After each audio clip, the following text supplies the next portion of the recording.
मी प्राध्यापक Mangesh Gajanan Joshi, Chintamani institute of science Pusad येथून आलो आहोत। साई तीर्थमध्ये आम्ही इथे टोटल 4 शो बघितले।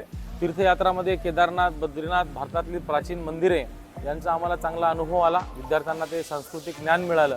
त्यानंतर लंका दहनमध्ये गेलो आम्ही। रावणाची लंका जशी हनुमानाने जाळली आणि रावणाचा अहंकार कसा समाप्त केला त्याच्यामध्ये ते विद्यार्थ्यांना पाहायला मिळालं। त्यानंतर 5D शो कालिया मर्दान, श्रीकृष्णाने कालियाचा कसा वध केला याच्यामध्ये तो आम्ही बघितलं। त्यानंतर मूषक महाराज म्हणजे एक मूषक विद्यार्थ्यांशी कसा संवाद साधतो हे याच्यातलं आम्हाला बघायला मिळालं। हे टोटल आमचं 4th ते 5वं वर्ष आहे निरंतर साई तीर्थ वेट अँड जॉय पार्क इथे येण्याचा आणि दरवर्षी आम्हाला नवीन एक आध्यात्मिक, शैक्षणिक आणि सांस्कृतिक अनुभव मिळतो। तरी मी सगळ्या विद्यार्थ्यांना आणि पालकांना आणि शाळांना विनंती करतो की त्यांनी एक वेळ अवश्य भेट द्यावी। धन्यवाद।